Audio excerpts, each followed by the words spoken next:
Welcome to the BOGART Effect, a wealthy wisdom podcast.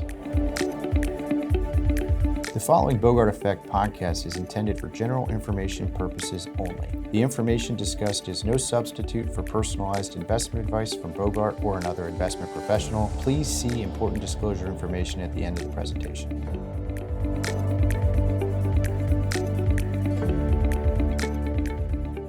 Good morning. Welcome to the BOGART Effect. This is James Bogart. I've got Morgan Veth with me, and we're going to be talking about long-term care today. Yeah, thank you for having me. Thanks for joining. You know, this is a topic that I think we really don't spend enough time talking about, and it's one that has a very meaningful impact to someone's long-term financial plan. And I think there's a lot of misconceptions around what long-term care is, but also what long-term care planning is. Absolutely. And so, you know, our fundamental philosophy is we need to be integrating this into a financial plan, especially if you're married. I think there's added complexities if it's a second marriage and you've got children from a first.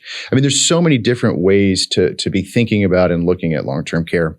So to start and to kind of frame this, what is long-term care? So long-term care is really, there are 6 daily living activities, right? And so by definition, if you're thinking about long-term care insurance, what would qualify you or when would you need to go is if you can't complete 2 of those daily living and so activities. Some of those are going to the bathroom, feeding yourself, getting dressed. If you can't transfer yourself, for someone's in a wheelchair and you can't transfer yourself from the bed to the wheelchair or get to the bed, shower yourself, eat independently. So things that when you wake up, just kind of the things you do and go about your normal day, really that's kind of your and to that same point, you don't have to be a certain age to have long-term care needs. And I think that's one of the first misconceptions I see all the time is you can be in your 20s and qualify for what would be by definition long-term care needs. My brother-in-law recently unfortunately had to have surgery, and by definition, his recovery would have categorically put him into what would be defined as long-term care because he wasn't able to feed himself. He wasn't able to go to the bathroom by himself. So that by definition would trigger a long-term care policy kicking in, as an example. And the other thing you see to it, if you can't do those, is also just memory care, right? Cognitive. And so if you think about cognitive impairment, often you're very healthy otherwise, right? Like your body's healthy and physically you can do things, but are still a danger to yourself and maybe can't live independently. Bingo. Yeah. Because of that. So that's also a qualifying need. So qualifying for cognitive is a little different than the 2 of the 6 activities of daily living. Cognitive, like you said, it's the definition is you're a risk to yourself or to others. And that's one where I think another misconception, like if you have family history of Alzheimer's as an example, or just overall memory care issues, that needs to be built into a financial plan. Absolutely. And it's simply because, as you already identified, you could be extremely physically healthy, but mentally unable to care for yourself. And we need to fund that in some form or fashion. Absolutely. And often in those cases, it's looking at long-term care insurance, especially at an early age. Well, or depending upon planning, we could talk about we're going to talk about self-insurance, but we could talk about, mitigation of assets and moving things into certain types of trusts or annuities, things like that. So let's talk about some of the key terminology of long-term care, because I think, again, a lot of misconceptions come out of here. And like, for example, most people think if you buy long-term care insurance, immediately it kicks in. Well, that's actually not accurate. Right. So what are some of the key terminologies that we'll see within long-term care and long-term care policies? Yeah, so it doesn't automatically kick in because almost all of them that I've ever seen have an elimination period. Often I find the elimination period is like 90 days to 100 days. So an elimination period, just for definition purposes, is that will be a certain amount of time that has to pass before the policy will start paying. Exactly. At 90 days, I've seen 180 as an example. Those are some common ones. Part of that is too, and we'll talk about Medicare. Medicare does cover a very tiny bit. And so often it's in concert with that, right? But another way of saying that is you have to self-insure that window of time. There's going to be a period of time they are not paying you. Correct. And the risk there, and by the way, the reason they do it is because in most instances, you're able to recover prior to the elimination period lapsing. So then, ultimately you're not going to need the insurance and they don't want to have it going on and off. Doing all the paperwork and the steps and getting the approval. So then the other definition I see a lot is daily benefit. Yep. And what is that? Yeah, your daily benefit's just saying, hey, here's the maximum they'll pay per day. So if you're in a facility and it costs more than that, that's okay. You're kind of capped. You just know here's the most that they're going to pay per day. Yep. And then the bigger part of that, and often this is a choice when you're purchasing a policy, is it inflated or not, right? Yep. So is this in today's dollars, or am I going to get some escalation on that for inflation? So that's another big part of it is there a cost of living rider? And that's an inflation rider, right? Which, translating that into English, you could start a policy at, I'll use an example of $100 a month. And if you have, $100 a day, right, which would be, do the math on that, on average, it would be $33,000 roughly a month yep, based upon that, which we'll talk about numbers, but that's obviously not enough. But if you look at that, that's $36,000 annual expense. If you're inflating that at 3%, right? So you're going to see that annualized uplift. Exactly. Now, let's then talk a little bit about what are historical inflation numbers been on long-term care. Yeah. So it feels like just inflation in general, right? Sure. It was benign for a while. It's been the biggest buzzword out there for the past 3 years. We've experienced inflation. For long-term care, the inflation rate has been far higher for decades, right? So, as an example, I was looking, this one was really interesting to me. There's lots of different types of long-term care. You might have someone who's come in just to help you get groceries and run errands for you versus doing skilled nursing versus going to a nursing home. A home health aide, which is just someone coming in to do various errands, right? So no medical expertise needed. Someone who's coming to help. The rate of those went up 10% over the past year. It's like a nanny, right? 10%. But that type of, it's a non-skilled level of care that rose by 10% last year. That's incredible. Yeah. How about a skilled nurse? So there isn't that big of a delta, which is kind of interesting. So if you have a home health aide, which is still, you're wanting to kind of age in place, you can still live independently. This is an around-the-clock care. The cost for that on average is around $77,000 per year. But the home health homemaker, again, no skills needed, $75,000. So it's interesting. So $2,000 a year? $2,000 a year, which is crazy, right? Okay. That's kind of scary to me, to be honest. Wow. But if you talk more at a macro level, right? So a 40-year inflation number has been 2.7. Yep. Back to your point, relatively benign. But in the more recent years, the last 20 years, it's about 4% now. Yep. That's overall inflation. Exactly. And what we're basically seeing is that long-term care costs have been double that in both of those respective timelines. So when we're talking about an annualized 8% per year uplift, right? Versus, again, and that's a 20-year number, versus, let's just go a little longer. You're still talking 5+% on just long-term care costs. Exactly. And so, the reason that we belabor this point is because if you don't adequately plan for these types of expenses, it can have a material and even devastating impact on someone's financial plan. Exactly. And so I think with all of these conversations, it's really about the intentional nature associated with planning. Right. By the way, it's no different than planning for tax implications on a retirement or a transaction or your portfolio. But this is another one of those elements that has to be integrated into someone's financial plan. What are we seeing for average costs of?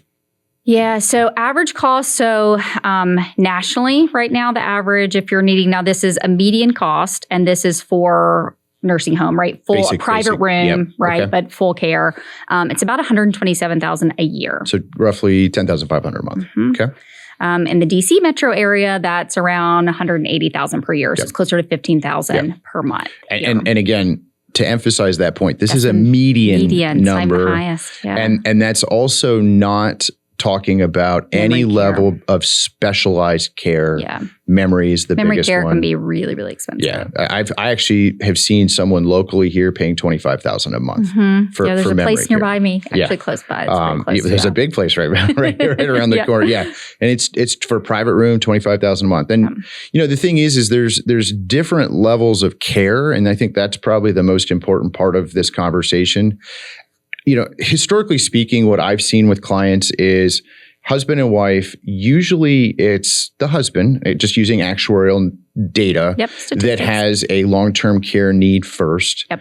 And in most instances, the husband's able to stay at home. And what we're ending up doing is bringing in some level of supplemental care throughout the day to help with groceries, laundry, cleaning up, things of that nature. Maybe it is, and it progresses to a little bit more where that you now have the home aid where, they're able to do medical related things for them, give medications, things of that sort. But it's not these big numbers we're talking about. Most people start with in-home care. Well, and by preference, right? It's also a better quality. It's a preferred quality of life where they can be around their loved ones. They can have people come visit them much easier. You can have more of what you want to eat as opposed to going to a cafeteria or someone bringing you food, things of that nature, right? And that's also an important part of the planning. I actually want to note this too. I have a client right now where they're actually doing some pretty significant renovations in the home just to make it where they can age in place. Very young. So they're early into retirement, but they're going ahead and thinking about, okay, well, if I'm redoing this bathroom, how can I make it where I can get in and out in an easy manner 20 years from now, right? And so that's part of the planning too, is thinking about it. Is your home and set up in such a way where you can age in place? Is your bedroom on the first floor versus the second? Do you have an elevator? Right. I know we have a mutual client that was a big piece of the planning because the master's on the second floor. So they did the conversion to add the elevator in there.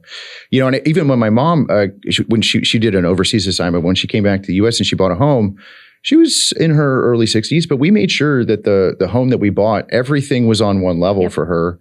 And it's still very active, very healthy. It's not that she has any problem, but again, same concept, anticipating that at some point, it won't be that proverbial active level. And she does live by herself. So it's something that we're cognizant of. And what we typically see, and we talk about this in a lot of our sessions, is individuals usually have what we call the go-go phase where they're very active, they're very healthy, high level of expenses associated with being active and traveling and country clubs and doing fun things. Then it starts to transition to the slow go, and then it ultimately becomes call it the no-go. And the thing that's interesting about it is the expenses don't necessarily materially fluctuate, right? They just change where things are going, right? Instead of having, for example, the country club dues, you're going to probably have some level of European trip for long-term care. It's really exciting. That's so depressing. But it's reality, right? It is reality. It is reality. So. But even related to that, some of the planning that we've had with a lot, at least planning discussions, is, are you near loved ones, right? Like, and this is a common conversation we have with our clients who are now concerned about their parents, right? It's like relocating mom and dad, or mom, because dad's passed away, to be closer, right? And then some of it's putting the casita in the house or something like that, so they can be really close, or finding a long-term care facility that's close by, so it's easy to go see mom or dad, right? Like that's some of the advanced planning conversations. I think it's really important to at least be intentional about it, and when we talk about the different types of policies, we'll get into some of the intentionality associated with that also. But the reality of it is long-term care is a very real risk. It's material, and it's something that, if ignored, can be catastrophic in nature. Let's talk a little bit. We talked about national costs. We talked about local costs. Let's talk a little bit about Medicare and how it integrates here, because this is another be a short part. Well, but literally and figuratively. But I think, when I've been doing long-term care presentations for a better part of 20 years. And what always baffles me is the number of people that just say, I'm going to have Medicare pay for it, or Medicaid pay for it, right? Like, and that couldn't be more wrong. I mean, talk about, how does Medicare integrate in this? I agree. It's a big myth. I think clients think Medicare is going to cover long-term care. No. It's got you for 100 days. So really that's in the instance where my granddad broke his hip and, the goal is to get you back, right? Maybe you can't do 2 of those daily living activities, but really the goal is, say, we're going to mend you, get you back to health and out of here. So 100 days is what Medicare is covering. So it's a very short it's term. Not even all the cost either, right? I mean, Yeah. It's like the first 20 days they pay, then after that, there's kind of a copay. So, it's not even, I wouldn't even call it a Band-Aid, right? It is short-term care, right? It's long-term care in the sense that they're helping you with those more significant things. Let's pull on Medicaid now, right? And again, this is one where there are lots of people who advise on planning for Medicaid, and again, I think that's just really borderline irresponsible. And I know that's personal opinion, but Medicaid means that you basically have to deplete your assets. Right. And I think it can differ by state. I'll say this too, because using Medicaid can be very different by state. But yeah, you've got to really deplete the assets. I mean, to nothing. So to your point, if we're talking about a couple and someone still is able to live independently, it's kind of hard to do, right? You've got to spend everything down to close to zero. And so I'll use Virginia, right? You can have $2,000 in the checking account. Right. You can have some cash value in a life insurance policy. You can have one vehicle and you can have your home. Right. That's it. And they're going to look back and claw back if you've given away. You can't go, okay, here, kids, here's all the money. So Medicaid can pay. But the other part of that is not all nursing homes have a Medicaid bed. Bingo. Right? Or Medicaid room. So even if you're like, great, now they'll be down the street, Medicaid's going to cover the bill. No, it doesn't mean they're eligible to go to that specific nursing home or and even similar facility. To that, like, let's pull back in on the emotional side. It's probably not the level of care that you want mom or dad to have either, right? Like, and this is where one of the things I find a lot of times with long-term care planning is being cognizant around what is the impact on the plan, right? And I'm going to riff a little bit on this one, but I've seen so many instances where husband or wife don't want to spend the money because they're worried about the impact on the portfolio, or adult children who are caregivers don't want to spend the money because it impacts their inheritance. And I think that this is one where we got to be very clear about what our intentions are. And I come back to Medicaid as an example of this, because I'll use my family. My grandparents on my mom's side both went into Medicaid facilities, and they unfortunately needed care at the exact same time, but they weren't able to be in the same room, as an example. And really when I was at a different place in my life early on in my career, but the point was it was not the level of care that I think any of the children wanted to have for them. And no, there weren't necessarily additional resources to be able to fund anything. But the fact is this comes right back into this planning conversation and being very clear about your intention and wishes associated with it. And I've had clients too, and we'll kind of pivot, maybe talked about ways to fund it. I had a client comes to mind that could easily self-fund it, right? So really saved, done a great job in terms of net worth. Sorry, let's be crystal clear on what self-funding means, though. Self-funding is just paying out of your assets, right? You've accumulated these assets. I've got more than enough to cover this, even at 10% inflation for 5 years. But he still opted to buy a long-term care policy because he didn't want his children to even have to make the choice or question, would dad want to spending this money in this way? Perfect segue. He's like, here you go. Let's talk about ways of funding this expense, because again, I think there's a lot of misconceptions here. And I typically say there's 4 ways of covering long-term care. 2 of which are really using life insurance policies. We call them hybrids. But the first is the default, self-insurance. And you can notice there's a theme around intentionality here. You need to, if you're going to self-insure, let's be deliberate and say we are self-insuring. Let's not by default say, oh, oops, I didn't think about this and now I have to self-insure. Now, fortunately, in some instances, you might have enough wealth that that default was fine. But I think having that intentional conversation is imperative to be able to move forward with self-insure or not. And it's beyond conversation. So what we specifically do to quantify and be able to tell you specifically is we'll run it in a financial plan, meaning we look at your area. Maybe you're not in the DC area, but Genworth does this great survey every year. And so we can easily look up any area, see what the average cost is. We'll inflate it at that higher rate, and then assume that you're there for 4 years later in life. Average stay is around 3, but we go a little bit longer and assume 4. So we will stress your financial plan to actually show you what does that look like? Can you self-insure? So it's more of the conversations like we'll give you the numbers. Well, and even like husband and wife, we'll do scenario analysis. Like let's say, for example, the first has an advanced level of care that's needed, right? And we look at what that does to the portfolio, to the surviving spouse, and then of course what's left as legacy. Or if both of them have care needs at the exact same time, like that's the high stress scenario, right? And I think self-insurance for a lot of our clients is typically the way to go. But if we're not going to self-insure, really there's 3 other types of policies. The first is a traditional policy. And talk a little bit about that.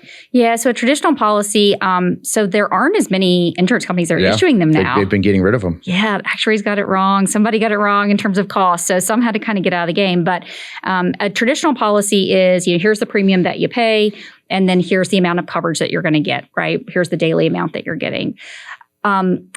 what is tricky about these is that I have, maybe there's some older ones, much, much older ones, but now none of them are being issued with without like a cap on the cost of living adjustment. So in other words, you might say, sure, I can pay $1,000 a month for this long-term care policy to cover me at X. And then pretty certain that a year from now, you're going to get a letter in the mail saying, hey, your premium's gone up to this. Right? Or do you want to keep the same amount and now your premium is cut in half, or your coverage is cut in half? Yeah. So and the thing I think you identified one. The other one I would also emphasize, big negative, is it's use it or lose it. Yep, right. exactly. So you could buy this thing in your 50s or 60s, pay into it for 20 plus years. Yep. And let's just say it's $10,000 a year, you're out of pocket, call it $200,000. Yep. But if something doesn't happen that requires or triggers long-term care, you get in a car accident or something terminal, like whatever you've paid into it, that's gone. There's no residual value left. Yep. I personally think the comment you made before, which is the inflation adjustment, is the biggest risk with these. It is. But they are typically the lowest cost on an annualized basis. Yeah, but you just don't know what that cost is going to be. 10, exactly. 20. So if you're looking at it through from an employer, right? So some employers will offer this benefit the same way they offer health insurance and dental benefits. You've got that group pricing, so you can often get it, but it's going to be a traditional policy like the government. Yeah. Right? No, you literally stole the words out of my mouth. My mom had a group government long-term care policy, and it was at certain trigger ages where we saw like significant material increases on the annualized basis, right? And we had a client, when he turned 60, premiums went up 73%. Mm-hmm. They turned 65, premiums went up another 28%. That's in 1 year. Yeah. Right? Like without that cap, it's something that you can have a very meaningful change associated to what you thought you were getting when you initially bought the policy. I would say you already identified it, but just to reemphasize the point, very few insurance companies are offering these traditional long-term care policies anymore. Yeah, I remember when MetLife quit probably 10 years ago. Transamerica quit. Genworth is no longer doing true traditional policy anymore. Even though they started it years ago. They were the pioneers. Yeah, absolutely. So it's hard to find that traditional. The group ones are usually the most volume-oriented ones that we see. Yeah. But traditional insurance, long-term care insurance is no longer really a mainstay for long-term care. Perfect segue, though, to talk about hybrids. Yep. So, a hybrid, and there's really what I would describe as two different types of hybrids, kind of more of that traditional life insurance route that we're throwing a long-term care rider on. Right. And then there's kind of these prepaid policies where you can put a bigger chunk, $100,000, $200,000, $300,000, $400,000 into them. You accelerate and leverage the long-term care immediate benefit with the cash you've put in. Right. And then because they're insurance policies, they have residual value, which is nice. So that whole use it or lose it risk is gone. The inflation riders are typically a little bit more aggressive, meaning they'll escalate a little bit more a little faster. Yep. And then you also, after whatever the surrender period is, theoretically, if you decide you don't need it or want it, you can take the money back. You can take the money back out. Yeah. So those are typically what I'm seeing the most clients at this point buy is these hybrid types of policies. I agree. I think they're really attractive to do that, to front load it, and just to do that one time premium in the beginning. Yes, you're losing access to the money. I mean, again, you can get it back at some point, but you're not having the growth on it's coming out of the market, but it's fixed. Yeah. You know what you are putting in. Well, and that to me, those types of policies are perfect for the client that is segmented assets. Like, this is my long-term care expense bucket, right? And you move whatever the number is, $500,000 into a proverbial bucket. And in a lot of instances, they're throwing them into treasuries or CDs, something very low risk and conservative, which I agree with that allocation, but you're losing the leverage. And oh, by the way, we've talked about what the inflation is off these long-term care expenses relative to what we're getting in terms of yield off of those types of investments. And you're behind because of again, assuming we've got time duration, right? Right. Where the long-term care expenses are rising faster than what these are accumulating at, right? Yeah, exactly. And that's another thing when you're kind of shopping out and saying, hey, I want to buy one of these hybrid policies, you've got the choice to say, do I want to have a long-term or an inflation rider, cost of living adjustment on it or not? Obviously, if you do, then that's a larger premium you pay up front. But either way, it's a stated cost. You know what it's going to be, and you don't have that risk of getting that letter every year. Like, okay, my premium's up. 7%. Well, and I also just peace of mind. It's life insurance. Right. Something happens. Like but to be clear, the life insurance piece is not like the most meaningful. We're not buying it for You're not buying it for that reason. We're using the life insurance chassis to get the tax-free growth if we're going to use it for the long-term care benefit. Exactly. Right? And so I'm not buying it as a life insurance policy. I'm buying it because of the long-term care rider. However, it does have residual value if something were to happen. If you don't need it, Bingo. Your kids are going to get some money. Now, real quickly, just for nuance's sake, husband and wife, we're buying 2 policies, or can we get one that covers both? Both. Yeah. You have choices, right? Yeah. So, I mean, that just kind of depends on the age of each of them. But I would always tell clients, let's look at both. Let's and great little point. It doesn't cost anything for us to run these numbers. Yeah. Right. So as we're integrating it into a plan, it's very easy for us to get some illustrations. What do these things cost? We can show. I've had numerous instances where I've modeled out an additional expense for long-term care, and then we go back to the scenario planning that you were talking about earlier, where one goes in, both go in. We can show how the long-term care bucket fills out and covers some of the expenses or all of the expenses. Yep, right? Exactly. All right. There's a lot of options here. I think the fact is have a plan, be intentional about this decision, make sure that you're integrating it into your financial plan. I would add in the comment around make sure you're clearly communicating your wishes. That's the gift. Right. That's the gift, right? People talk about wanting to leave money to their kids, which is great. I've got 3 of my own. But the real gift is like communicating. 100%. What does care look like for you? It's not an easy conversation, but to kind of talk about it and talk about, hey, I have done this plan with my financial advisor. So when the time comes, I'm comfortable self-insuring. That is my plan, but just sharing that. And I would say that if you're not willing to share with your kids yet, like because of their age or your children are young, mine are young, have a document in with the rest of your documents that clearly spells out what you're trying to accomplish with your overall plan. And that would, by the way, everyone talks about estate planning as I die. It's not just death, right? It's incapacitation. So a lot of times, and it could be mental, right? Like, so could argue there's plenty of times that I'm mentally incapacitated. No, but it's the triggering events that we talked about where someone can't make decisions for themselves. They can't physically do things for themselves. Being very deliberate and intentional about it is, in my opinion, the most important part of this discussion. Yeah, I agree. Morgan, thanks for the time today. Yeah, thank you. The previous presentation by Bogart Wealth was intended for general information purposes only. No portion of the presentation serves as the receipt of or as a substitute for personalized investment advice from Bogart Wealth or any other investment professional of your choosing. Different types of investments involve varying degrees of risk, and it should not be assumed that future performance of any specific investment or investment strategy or any other non-investment related or planning services, discussion, or content will be profitable, be suitable for your portfolio or individual situation, or prove successful. Neither Bogart Wealth's investment advisor registration status nor any amount of prior experience or success should be construed that a certain level of results or satisfaction will be achieved if Bogart Wealth is engaged or continues to be engaged to provide investment advisory services. Bogart Wealth is neither a law firm nor accounting firm, and no portion of its services shall be construed as legal or accounting advice. No portion of the podcast content should be construed by a client or prospective client as a guarantee that he or she will experience a certain level of results if Bogart Wealth is engaged or continues to be engaged to provide investment advisory services. Copies of Bogart Wealth's current written disclosure brochure and Form CRS discussing our advisory services and fees are available upon request or at www.bogartwealth.com.